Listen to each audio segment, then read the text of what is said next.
LoreWarrior Vehicles. UL Series Construction Vehicles. The Calon UL Series industrial construction equipment, debuted in 3054, is fast becoming the standard that all other civilian construction vehicles are being judged against. Although not true Omni vehicles, the UL series all use a base chassis that's identical in every way, save the construction apparatus mounted on the front. The most innovative feature of a UL vehicle is the adjustable height chassis. The drive tracks are mounted on a series of hydraulic outriggers that allow the operator to lift the main body of it above obstacles. An automatic sensor tied to an audible alarm measures level conditions, and the outriggers mean that a UL can operate on the side of a hill or across narrow pits. At only 10 tons, the UL series are light enough to be transported by a truck. Their engine's powerful Calon Growler ICE models provide sufficient torque to drive any construction attachment. A massive half-ton fuel tank means the ULs can operate for extended periods without refueling, which is a strong selling point for a construction company breaking new ground far from support facilities. Currently, there are 4 production models of the UL. They're produced across the rimward half of the Inner Sphere and Calon facilities in the Federated Suns and Free Worlds League. The parts for these simple machines are always produced on site, leading to very slight variations in weight and measure, but the basic designs are near identical. The UL-10 is a backhoe model, often used in construction with popular dumper vehicles like the Brunel or Lesseps. Although both of these vehicles mount integral backhoes, many companies supplement them with UL-10s, often doubling the loading speed of these massive vehicles. The UL-11 rock cutters are found on almost every heavy construction site across the rimward sphere. They're often paired with UL-14 bulldozers to move the broken debris around, in preparation for processing. The UL-14 is an interesting dual-blade bulldozer, mounting heavy blades on both the front and rear, allowing the UL-14 to work in both directions without taking time to swing around the ponderous machine. Many operators claim this increases their productivity, a profit-earning feature that endears the UL-14 to the executive. The rarest UL is the Model 12 chainsaw, commonly only seen on worlds where logging is a serious industry. The UL-12 mounts a massive chainsaw on the end of a backhoe boom.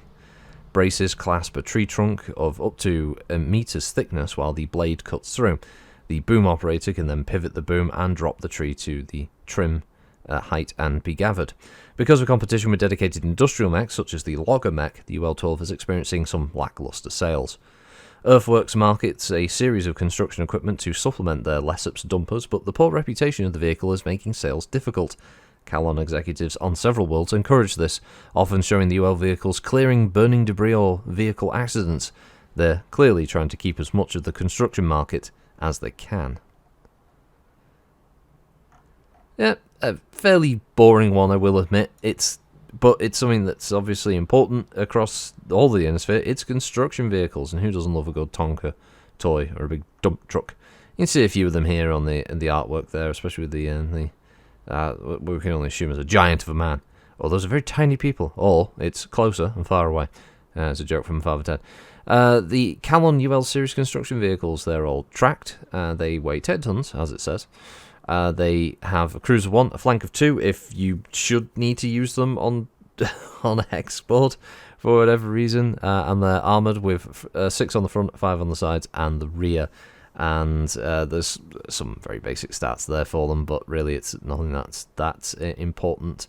Yeah, it's the kind of thing that the only thing that really springs to mind immediately, without really just sitting down and thinking about where else you would use a bunch of construction vehicles, would be you're working on a planet maybe as a garrison duty, and there's construction going on, and you've got to protect a site that comes under attack. A raid by, not mechs obviously, it could be pretty fucking insane to send battle mechs to go attack like a construction site, but you can imagine like maybe there's a raid, there's an uprising going on the planet, and you're part of the government forces trying to maintain order, and a location like this, like a construction site, might have necessary materials that an uprising may want for building their own sort of defenses or sites, that kind of thing, or they may be looking to get some of the equipment there for like blasting charges, that kind of thing. So, you know, these vehicles might be stolen or damaged, and they're important equipment.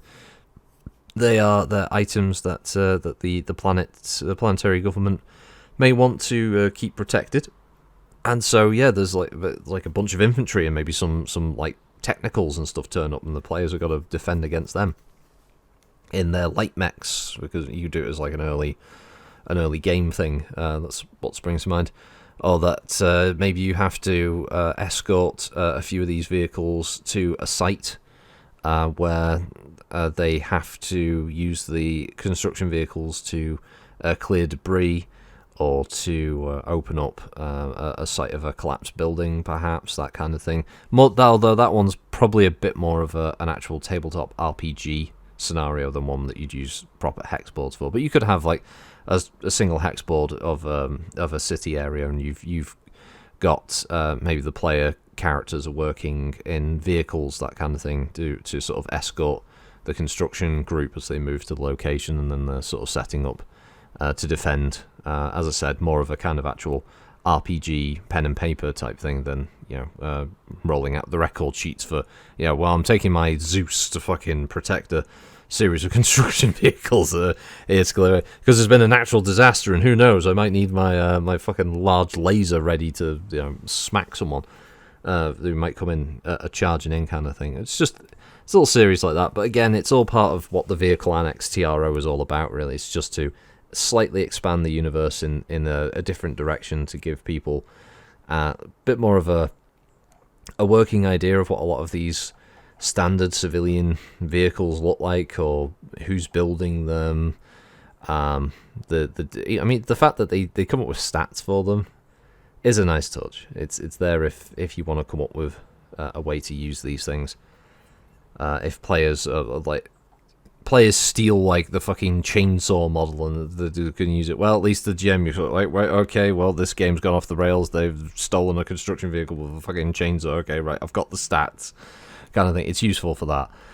So that was the UL series construction vehicles, and you see a few of them there. I do still like the fact that even the little dump truck one on the back, it's still got the sci-fi like curved cockpit there, and the wheeled one at the front. And it's got sci-fi. It's got to be curved glass and a bubble cockpit, bubble canopy and everything. But fucking curve that glass. We can't have any sharp angles. So it's like even the dump truck at the back's got like the sci-fi curved sort of driver's cockpit kind of design, and the operator for the actual digger itself, even he's got like this kind of full oval glass canopy thing going on, because the designs from the 21st century or whatever, just they don't cut it. The future, it's all curved fucking glass and shit. It's just intentional sci-fi. They did the same thing with the Hesiod and the Saturn as well. It's like curved glass everywhere. That kind of thing. So it looks vaguely sci-fi. Do that. I'm not curious. I'm just laughing at it a bit. So before someone says, "Oh, he's laughing at it. Why is he laughing at it?" I'm not taking the piss out of it. It's just I'm a giggle of my own. Anyway, thanks for listening. Have a good one. Bye bye.